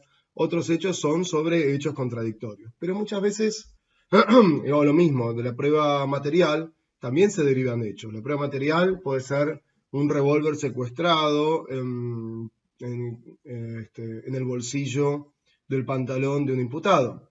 Pero de ahí se derivan muchos hechos. Es la existencia de un revólver, el funcionamiento del revólver, la ubicación de ese revólver, la actitud del imputado al ser sorprendido con un revólver. De modo tal que de cada medio de prueba surge una enorme cantidad de hechos. Es muy común confundir aún todavía hechos con inferencias. Pero esto es muy común en doble sentido. Muchas veces los litigantes dan por supuestos hechos que no están acreditados. Es decir, un testigo dice, lo vi corriendo rápido, y el abogado en la audiencia, una audiencia argumentativa, dice, el testigo ha dicho que corría desesperado. Y desesperado no es lo mismo que rápido. El testigo habló correr rápido. Correr rápido puede ser porque está desesperado porque lo persigue la policía, puede ser porque, en fin, por distintas circunstancias, pues llega tarde al trabajo, o porque está desesperado, por mil razones. Pero de modo tal que hay que tener mucho cuidado con dos cuestiones sobre esto. Primero, si el abogado está realizando un proceso inferencial sin decirlo, el juez tiene que estar atento y la contraparte también. Y lo mismo si el testigo realiza inferencias en vez de declaraciones. Es muy común que así como los abogados cometemos esos errores, los testigos cuando declaran, no declaran por lo que perciben, sino porque lo que concluyen de lo percibido. Y ese es un punto que hay que tener mucho cuidado porque esa declaración testimonial sería invalidada. Tenemos que ver también cuáles son los filtros de la prueba. Hace un rato yo les hablaba de lo que es un testigo de oídas y que no podría en principio ingresar al juicio oral. De modo tal que lo que diga un testigo de oídas también es un punto que es información que no debería permitirse su ingreso. Tenemos que ver cómo se presenta la prueba. La prueba, una vez que es ofrecida y admitida a juicio, debe ser presentada por cada parte, y cada parte es la que realiza la presentación y la información como ingresa. El juez en eso no se puede inmiscuir bajo ningún punto de vista, y hay que ver también cómo se realizan las preguntas en los interrogatorios o en el juicio oral, para después ver un juez y la contraparte si esa información es válida o no. Es decir, si en un examen directo se realizan todas preguntas sugestivas. Por ejemplo, el fiscal le pregunta al testigo estrella de su caso, ¿es cierto que usted lo vio al imputado con el arma y es cierto que el arma apuntaba a la víctima? Esa información un juez no debería valorarlo salvo que esté apoyado en otra información. ¿Por qué? Porque es una información de muy baja calidad y entonces esa información de baja calidad, si es sostenida como premisa en un silogismo judicial, si es sostenido como un hecho relevante en la argumentación del juez, esto puede generar un riesgo de error judicial. De modo tal que el primer punto que tengo que tener presente es que solamente se realiza el proceso inferencial con la información que ingresa a juicio, pero no toda información que ingresa a juicio puede ser sostenida en el proceso inferencial. Puede que alguna información, por ser de baja calidad, no pueda ser tenido en cuenta por las partes. De modo tal que esto nos abre también un nuevo capítulo, que es, punto 1, dijimos, primer filtro, prueba que no ingresó al juicio oral, no puede ser tratada, está desechada. Segundo filtro, prueba ingresada en juicio oral, hay que ver la calidad de información que tiene, porque eventualmente, si está por fuera de los filtros, también tiene que ser desechada. Pero hay un tercer supuesto, que está vinculado a la credibilidad de la fuente de información. Que un testigo declare una información no es suficiente para tener por acreditada esa información. Ejemplo, un testigo observa a una persona que corre por un parque. Vamos a hacer un caso también, vamos a trabajar en un caso que está vinculado a esto. ¿Sí? Una testigo, vamos a darle ya un nombre, que es el caso que vamos a trabajar en la clase siguiente. Una testigo de nombre Mirta observa o dice observar que dos personas saltan un cerco de una casa a 300 metros de distancia, corren por un parque y lo reconoce por una cicatriz. Y esos son todos hechos que fue sobre una prueba. El medio de información es la testimonial de la señora Mirta, el medio de información fue ofrecido en la audiencia preparatoria de juicio, fue admitido. La testigo declaró en juicio oral de modo tal que esa información ingresó de manera adecuada al juicio oral y hay que ver si yo puedo utilizar esa información para llegar a una conclusión. Entonces, el punto que quiero destacar ahora es que la información que ingresó a través de un medio de prueba no tiene por qué ser considerada como válida y lo que hay que trabajar básicamente es lo que se denomina credenciales de la prueba. Solamente las credenciales de la prueba va a permitir darle el peso adecuado a cada información que ingresa a los efectos de verificar esa calidad al momento de hacer un proceso inferencial. Sobre credenciales de la prueba, recomiendo el texto de 3 autores que son Shum, Anderson y Twining. Creo que el libro lo tengo por aquí, si no me equivoco. Sí. Este es el libro que les recomiendo, Análisis de la prueba, de Anderson, Shum y Twining, de editorial Marcial Pons. Los tres autores del modelo anglosajón mencionan en un capítulo vinculado a credenciales de la prueba, que no toda prueba tiene el mismo peso, sino hay que verificar cómo es la fuente de información. El primer punto que trabajan es la relevancia. Cada medio de prueba tiene que explayarse sobre puntos relevantes del caso. Si no es relevante, entonces esa prueba, si no está vinculado a un hecho principal de alguna de las teorías del caso de las partes, esa información no puede ingresar. Requiere que esté vinculado al hecho principal o bien vinculado a dar credibilidad a otra fuente de información. Es decir, apoyado en hechos principales o en hechos secundarios, al decir de Tarufo en el libro La prueba de los hechos. Este es el primer filtro de credenciales de la prueba. Solamente se toma en cuenta prueba que esté vinculado a hechos principales o hechos secundarios. Segundo filtro. La credibilidad de la prueba, y este es el filtro más importante. No es exactamente igual trabajar la credibilidad de la prueba sobre prueba tangible que sobre prueba testimonial. Cuando trabajemos sobre prueba tangible, lo que necesitamos saber para hacer el proceso inferencial es si la prueba en primer lugar es auténtica o no. Es decir, se trata de una prueba material obtenida y esa prueba material es la que el testigo me dice o el testigo me está mintiendo, o se trata de prueba falsa que no fue ingresada o se trata de prueba manipulada. Estamos discutiendo la autenticidad de la prueba. Yo tengo que descartar para darle credibilidad a esa prueba que no se trate de un testigo que esté mintiéndonos, que nos dice que una prueba material se obtuvo, cuando en realidad esa prueba material no se obtuvo en ese lugar, que no se trate de una prueba falsa, en la cual, a pesar de que el testigo dice la verdad, por el sistema de cadena de custodia, esa prueba no es la que se fue secuestrada, o en tercer lugar fue manipulada. La prueba ingresó de determinada manera, un revólver que no funcionaba, y ahora se lo presenta como apto para el tiro. Pero no solo se requiere la autenticidad de la prueba tangible, sino que también se requiere un juicio sobre la exactitud. Es una prueba que nos permite ser exactos, tener exactitud sobre la información que de allí se deriva o no.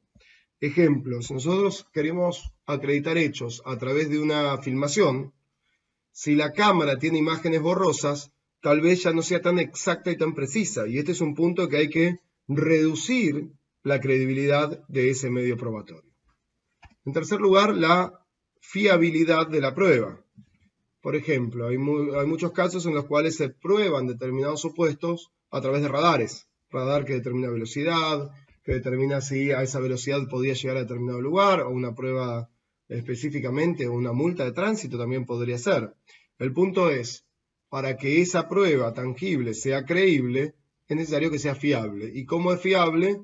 Si tiene siempre realizados todos los controles periódicos sobre calidad de la prueba. ¿Sí? Lo mismo que cualquier prueba pericial que requiere estudios de credibilidad, de certeza, de sintonía fina del medio probatorio.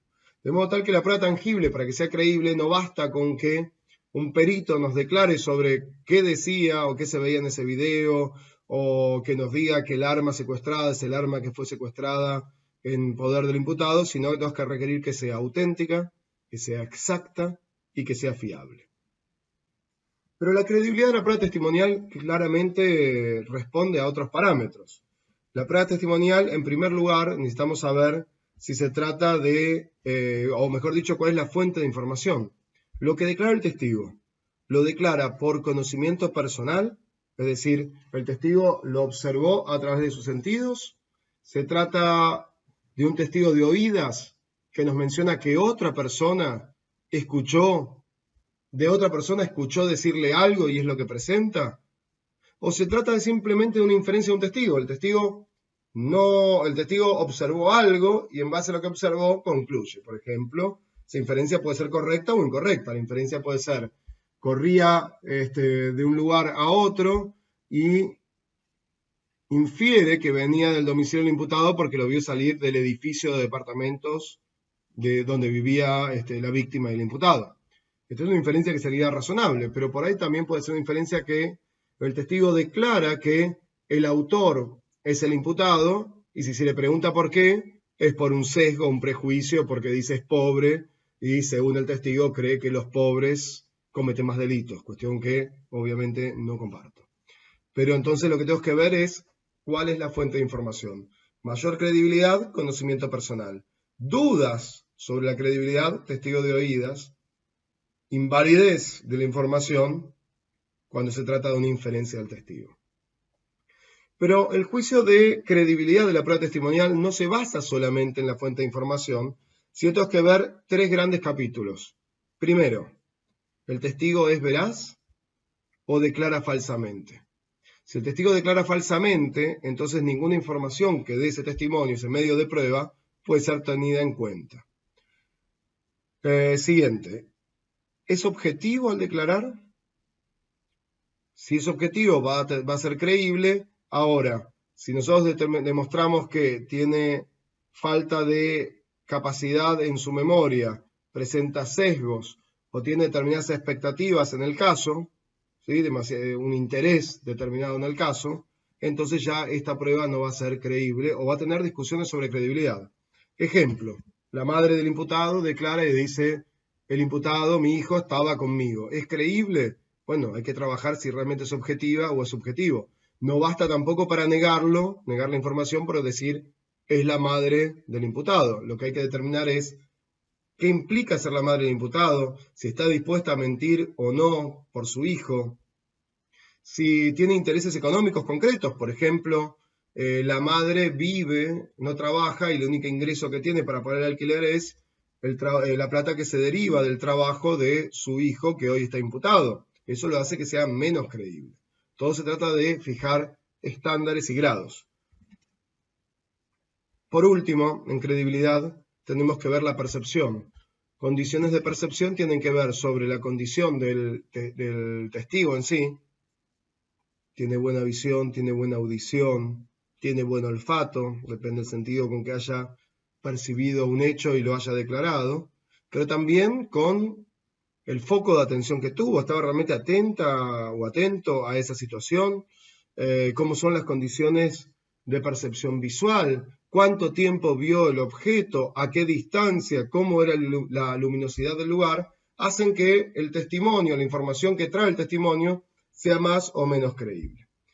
Y por último, credenciales de la prueba, tenemos que ver cuál es la fuerza probatoria, que es una suerte de conclusión de toda esta información, trabajando en dos modelos. En primer lugar, un modelo atomista, donde yo valoro la información que me da ese medio de información, y luego holístico, que en un mosaico con toda la información, yo analizo toda la información que ingresó al caso.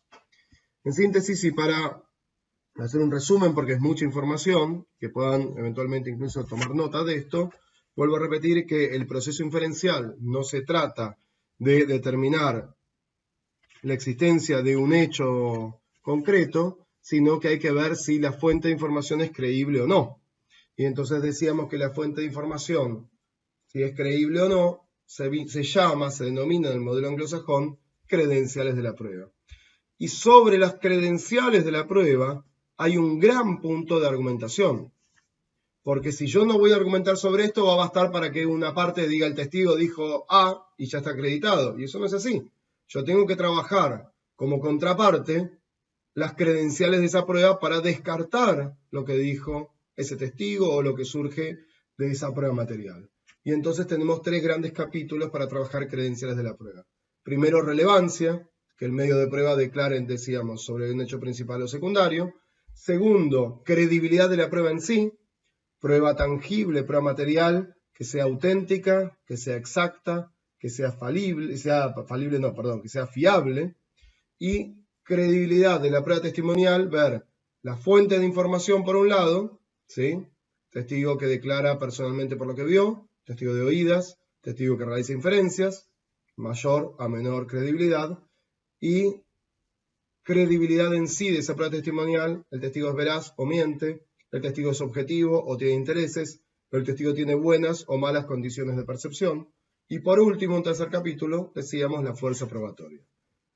En síntesis, hasta acá, vemos entonces que toda esta discusión sobre proceso inductivo, razonamiento inductivo, no es tan sencillo. No se trata, como decíamos en ese supuesto, que todo el que tiene 1 kilo de cocaína es para comercializar. A tiene 1 kilo de cocaína, conclusión A la tiene para comercializar, sino que tenemos que ver cómo se llega a esas conclusiones previamente. ¿Cómo acredité que tenía 1 kilo de cocaína? ¿Quién lo dijo? ¿Dijo un policía? ¿Es creíble? Y todo eso nos lleva a un gran capítulo que es valoración de la prueba.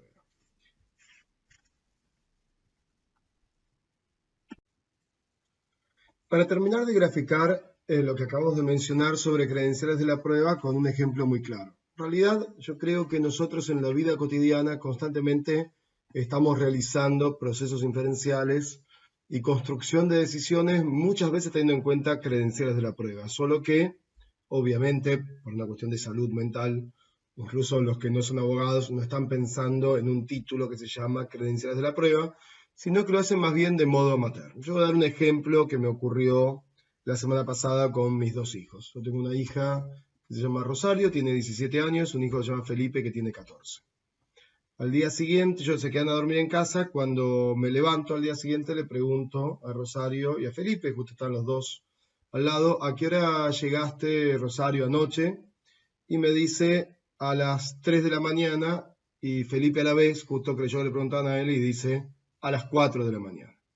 Entonces, esto es lo que ocurre muchas veces en un juicio oral. Tenemos dos medios de información, canales de información, prueba testimonial sería el caso de Felipe, declaración de parte sería el caso de Rosario, que tienen información distinta. Rosario dice que llegó a las 3, Felipe dice que llegó a las 4 de la mañana, yo estaba dormido en ese momento. Entonces, de modo tal que acá lo primero que hay que analizar es, ¿se trata de la mentira de un testigo? ¿Se trata de la mentira de declaración de parte? Es decir, mintió Felipe, mintió Rosario, o simplemente no mintieron. Puede tratarse de que uno de los 2 testigos o ambos declaran con un error. Entonces, uno, ¿qué es lo que analiza? Analiza en primer lugar las credenciales de la prueba. Rosario llegó, así que es fuente directa de información. Felipe, cuando Rosario llegó, estaba en el living y la vio llegar, de modo tal que se trata de una fuente de información directa que la percibieron ambos por sus sentidos. Uno analiza cuáles son los intereses en juego para ver si son objetivos o no.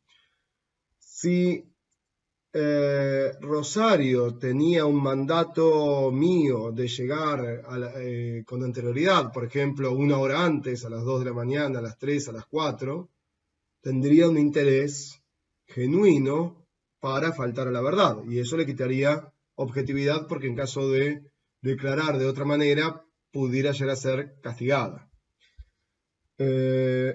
Pero sin embargo, en esto uno empieza a analizar y yo no soy el modelo de padre, digamos, que impondría un castigo por su horario, sino que tiene facultades de manejarse de manera autónoma con su horario, razón por la cual uno descarta que haya un interés y parecen ser 2 declaraciones objetivas.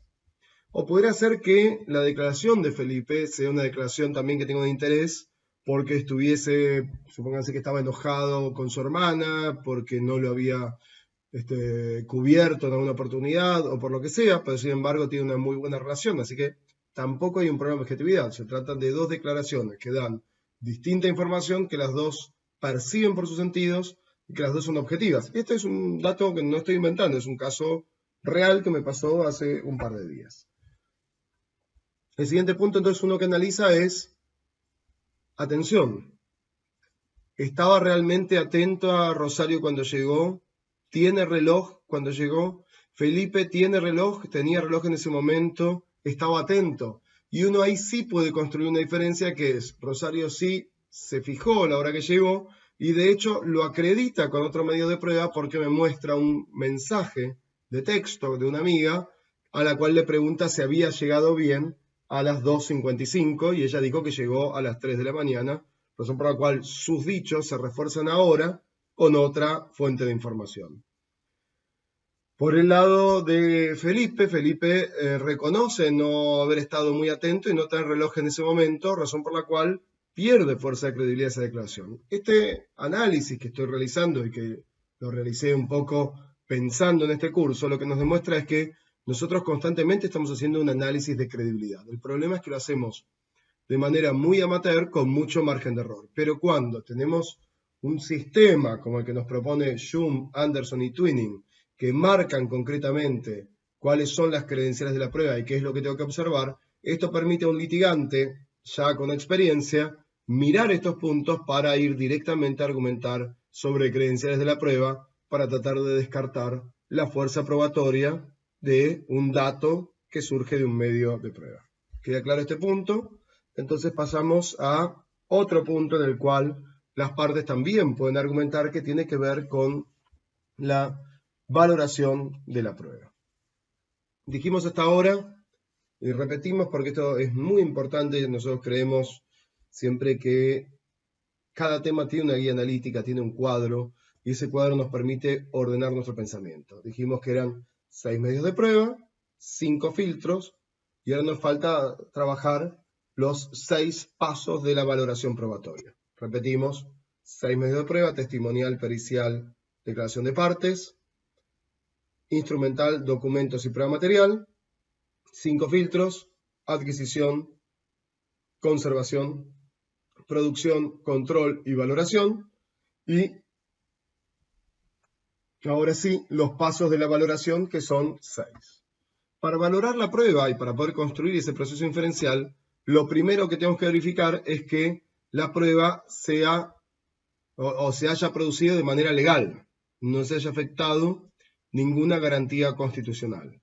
Estamos hablando de un medio de prueba cuya información fue obtenido respetando las garantías constitucionales. Esto es, si se ingresó a un domicilio fue con orden judicial o en un caso de urgencia que amerita y autoriza el ingreso de la autoridad policial sin la autorización previa judicial. Estamos hablando de una requisa en la cual la policía le secuestró legalmente a un imputado determinados elementos. Estamos hablando de una eventual confesión en la cual el imputado previamente se le hicieron saber sus derechos y tenía asistencia legal, jurídica al momento de prestar esa declaración. Esto tiene que ver con la legalidad de cómo se obtuvo la información. Segundo paso de valorar la prueba es la pertinencia. Para que una prueba pueda ser valorada tiene que ser pertinente. Pertinente, hacemos referencia a que está directamente relacionada con el objeto procesal, esto es, con alguno de los hechos que componen la acusación o alguno de los hechos que componen la teoría del caso de la defensa, o de manera subsidiaria tiende a prestar fuerza probatoria a algún medio de prueba, tiende a acreditar, a dar mayor credibilidad a un medio de prueba. Tercer paso, se requiere que la prueba sea relevante. La prueba va a ser relevante no solo cuando puede que haya prueba pertinente que no sea relevante, ¿sí? Toda prueba relevante es pertinente. El primer filtro es la pertinencia, está vinculado de manera directa o indirecta. Pero el segundo filtro para que pueda ser admitida es la relevancia. La relevancia ya es un análisis de contenido, de valoración, que lo que determina es si la información que se pretende ingresar es una información que tiende a acreditar un hecho con mayor fuerza que el prejuicio que puede generar. Y vamos a explicarlo con ejemplos. Supónganse que yo tengo un caso de un arrebato, de un robo simple en la calle, en la vía pública, y que como fiscal se presenta como prueba 3 testigos que lo observaron en este momento cometer el hecho que se le imputa, pero también se presenta como prueba 6 testigos adicionales, 2 vinculados a un hecho que ocurrió 6 meses atrás, otros 2 vinculados a otro hecho que ocurrió hace un año, y otros 2 vinculados a un hecho que cometió hace 2 años. Uno diría, ¿es pertinente? ¿Esos 6 testigos son pertinentes? Uno diría sí. ¿Por qué? Porque tienden a acreditar determinado modus operandi. Los 3 hechos, los 4 hechos, siempre fueron cometidos de la misma manera, del mismo modo de operación.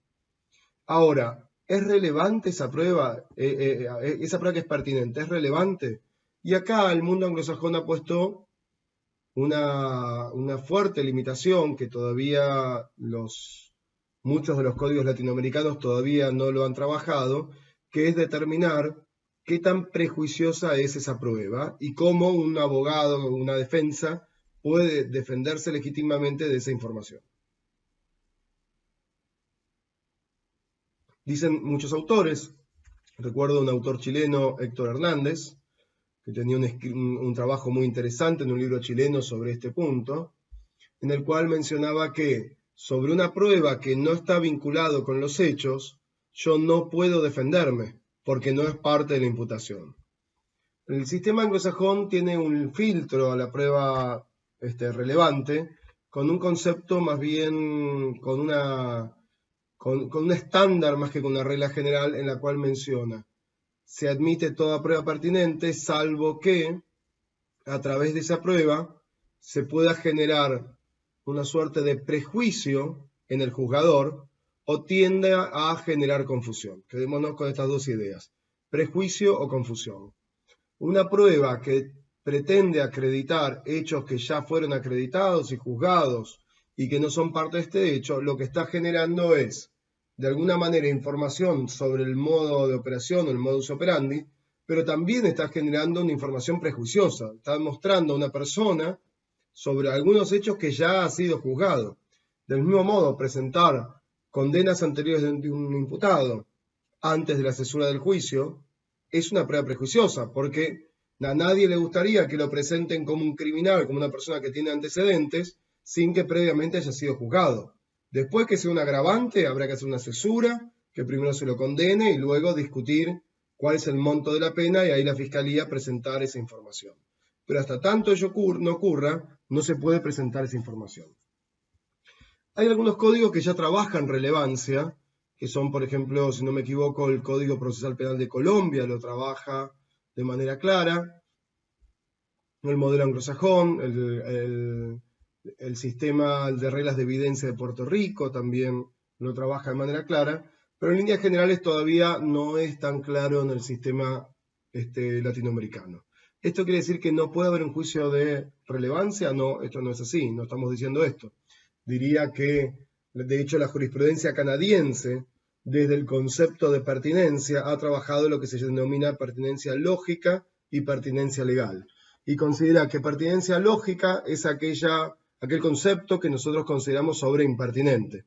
Pertinencia lógica se refiere a si tiene vinculación o no con el hecho. Y pertinencia legal dicen que es impertinente desde el punto de vista legal cuando genera prejuicio. De modo tal que, aún así, con la doctrina, un litigante puede intentar frenar información en la audiencia preparatoria de juicio para evitar que información prejuiciosa ingrese al juicio oral. Del mismo modo, un juez puede trabajar sobre esos argumentos presentados por las partes. De modo tal que la valoración de la prueba, en sus 3 primeros grandes capítulos, está vinculada específicamente a un filtro de información que ocurre en la audiencia preparatoria de juicio: legalidad, pertinencia, relevancia. Una vez que esa información ya ingresa, que se consideró que es relevante, ingresa al juicio oral y empieza a ver lo que se denomina el cuarto paso, que es el pesaje de proposiciones fácticas. Toda información que ingresa va a ser valorada. El tema es que toda información ingresada no tiene el mismo valor y por eso lo que trabajamos en credenciales de la prueba. ¿Es creíble la fuente de información? ¿No es creíble? Las dos fuentes de información son creíbles, pero son contradictorias. Entonces habrá que ver si está apoyada en otros elementos legales o no está apoyado en otros elementos probatorios. Esto del caso sencillo que decía de mis hijos, que la afirmación de mi hija Rosario estaba vinculada con otro medio de prueba que era un mensaje de texto recibido o enviado que daba cuenta del horario. Entonces, el pesaje de las proposiciones fácticas, lo que uno trabaja es credenciales de la prueba e inferencias. Y las inferencias se realizan a través de 2 grandes procedimientos: máximas de la experiencia, por un lado, y por el otro lado, conocimiento científico. Las máximas de la experiencia y el conocimiento científico nos permiten a nosotros hacer un pesaje de proposiciones fácticas y en base a eso construir la credibilidad de un hecho. ¿Cómo lo hacemos? Bueno, por ejemplo, cuando yo hablo de máximas de la experiencia, lo que estoy diciendo es, en el supuesto que una testigo observa algo solo por 3 segundos de noche en una plaza oscura, es que las máximas de experiencia nos permiten sostener que de noche la visibilidad es reducida. y que si un objeto pasa, una persona pasa corriendo de manera rápida de noche y yo no estaba prestando especialmente atención a esa imagen, es muy probable que no pueda determinar o fijar determinadas ideas sobre o rasgos físicos sobre la persona. Esto hace que, si la testigo declaró sobre esos puntos, su credibilidad pueda ser puesta en duda. Máxima de la experiencia, un ejemplo es ese. Otro ejemplo de conocimiento científico, estamos haciendo referencia a pruebas periciales, información que nos ingresa a través de una prueba pericial que nos permite sostener, por ejemplo, que un vehículo cuando acciona el freno a determinada velocidad, tarda en detener el vehículo X cantidad de metros. Esto es un conocimiento técnico, un conocimiento científico, que las partes deben incluirlo en el juicio a través de un experto y el juez valorar en base a esa experticia. El gran riesgo de error judicial está dado en que ese proceso inferencial no se construya con una máxima experiencia o conocimiento científico, sino que se construya, en vez de máxima experiencia, con un sesgo o un criterio prejuicioso. Estos métodos de evaluación de la prueba existieron históricamente, hace 200 años que trabajamos con estos métodos. Hay muchos ejemplos en el sistema inquisitivo de lo que era valoración de prueba con sesgos o prejuicios. Lo que tenemos que tener presente, por ejemplo, si un juez, esto ya les he dicho, si un juez concluye, por ejemplo, que la declaración es creíble porque aparte sostiene que la gente de bajos recursos económicos tiende más a cometer delitos, esto está claro que es un prejuicio porque la condición social no hace a la condición ético-moral de cometer un hecho, y de hecho es algo que, si este fuese un curso de política criminal, lo sostendría a la inversa, demostrando que esto no es así, sino que detrás de cada delito hay un mercado criminal que está fortalecido por alguien con poder económico. Así que no solo es incorrecto, sino que se trata de un sesgo que no está basado en una máxima de la experiencia. Entonces acá hay que ser muy puntual como litigante para argumentar y como juez para valorar esas argumentaciones. Y del lado contrario al conocimiento científico, lo que no puede hacer un juez, o sea, decíamos máxima experiencia sí, sesgo no, al momento de construir ese pesaje de la proposición fáctica, y del mismo modo conocimiento científico sí, conocimiento personal no. Un juez no puede utilizar conocimiento personal para sostener determinado supuesto. Por ejemplo, no hay una pericia de frenado, pero dice, bueno, yo sostengo que un vehículo tarda X cantidad de metros en frenar porque conduzco desde los 18 años. Esto no lo puede presentar por dos razones. En primer lugar, porque no está basado en conocimiento científico y esto tiene un gran riesgo de error judicial. Y en segundo lugar, aun si está basado en conocimiento científico, supónganse que el juez revisó libros vinculados a la materia y llegó a una conclusión, tiene dos problemas. Puede que la literatura no sea la literatura adecuada y actual sobre el tema, y por otro lado es un efecto sorpresivo, ya que las partes no pudieron argumentar sobre esa calidad de la información y el juez se entrometió en la investigación y afectó así su imparcialidad y el contradictorio. De modo tal que hay que tener mucho cuidado en ese pesaje de proposiciones fácticas. El siguiente paso, el quinto paso, es, decíamos, con el pesaje de las proposiciones fácticas y la credibilidad de las proposiciones fácticas, lo que hacemos es la construcción de un hecho determinado. Y por último, la comunicación de esa decisión. Estos son, en síntesis, los 6 pasos que permiten realizar un proceso de valoración de prueba. Y esa valoración de prueba, para llegar a una conclusión, una condena, tiene que evitar, o tiene que, mejor dicho, descartar toda hipótesis planteada por la defensa. Vamos a ver un caso que trabajamos mucho en clase, que tiene que ver, que lo trabajamos para ir viendo hasta qué momento ya tengo procretado el hecho. Hablamos de un pueblo que tiene una única entrada y se descubre un asesinato, hay un asesinato, aparece una persona muerta y se encuentra al lado de la persona muerta una huella y esa huella se determina que proviene de una bota de determinada marca, talle 42, y el único que usa esa bota talle 42 en ese pueblo es nuestro imputado, vamos a ponerle de nombre Juan. ¿Alcanza para condenarlo? Suponiendo que toda esta información es obtenida a través de medios de información que fueron admitidos, que son legales, pertinentes y relevantes, y todo esto lo acredite, ¿no? Y uno diría, no, ¿por qué? Si fuese un curso interactivo, dejaría el espacio para que ustedes respondan, está claro. Entonces dirían, no, ¿por qué? Y me imagino que ustedes estarán pensando en, bueno, tal vez en el pueblo nadie usa esa bota, pero tal vez ingresó otra gente al pueblo, es un pueblo muy chico, y la gente que ingresó tenía esa bota. Entonces, puede que haya sido otro autor. Entonces agregamos otro hecho. De la prueba surge también que el pueblo tiene una única entrada, hay una cámara filmando la entrada y descubrimos que en los últimos 15 días no ingresó ninguna persona. De modo tal que no hay posibilidad de que haya ingresado otra persona porque en esos 15 días no ingresó ni salió ninguna persona y hubo un censo de la policía al momento de descubrirse el hecho y se determinó que solo estaban las personas del pueblo. ¿Alcanza para condenar? ¿Hay alguna hipótesis de la defensa que no pueda descartarse? Ustedes analizarán este caso y dirán, no puede descartarse que el imputado haya prestado sus botas a otra persona y otra persona usando esas botas cometió el hecho.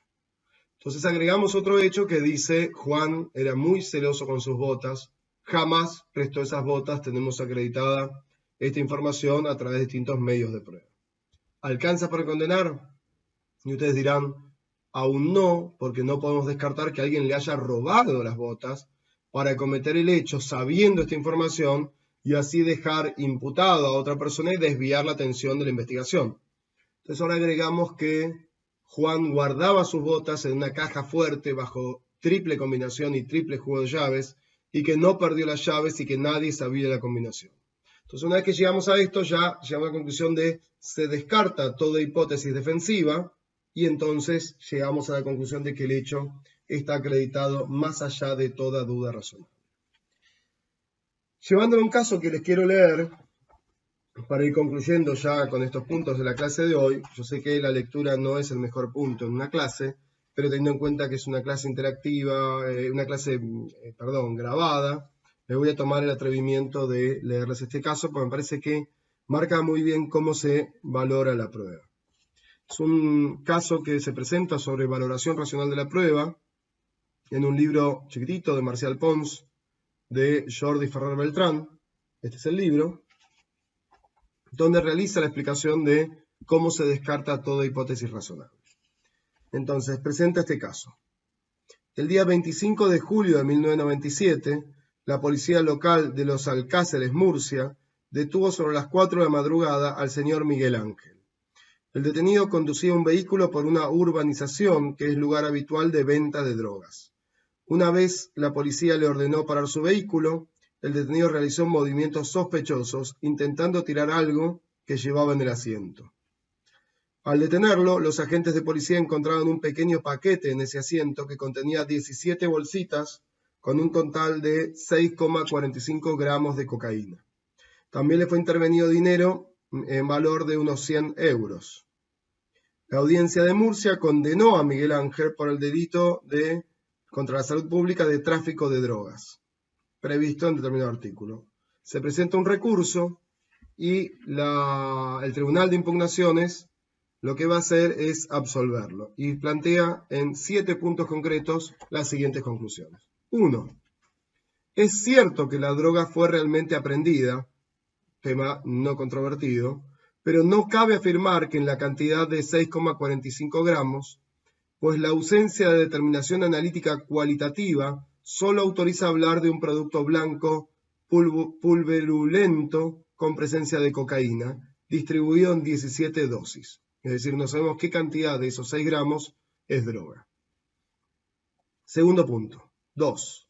El dato de haber sido hallado en la hora recurrente en la proximidad de un lugar de venta de drogas ilegales podría estar justificado no solo para la venta, sino para un acto de compra. Fíjense que el primer hecho es un hecho que creo yo que la sentencia sería prácticamente irrelevante, porque no saber si son 6 gramos de droga o son, por la pureza, son menos gramos, no deja de ser una cantidad de droga que estaba destinada eventualmente a la compra o a la venta porque estaba fraccionada. Pero el segundo hecho es un hecho que es importante, es un hecho acreditado, que es un hecho que lo llamamos ambivalente, porque sirve para acreditar tanto la venta como la compra, en el sentido de que en esa zona se vendía.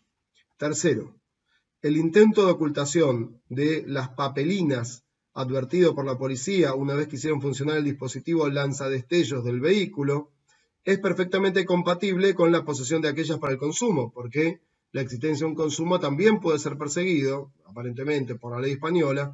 Entonces dicen lo siguiente, pues es un dato de experiencia, máximas de la experiencia que hablábamos, que la circunstancia de ser sorprendido por la policía en la posesión de alguna sustancia ilegal depara en todo caso incomodidades y problemas, y desde luego la incautación de la misma.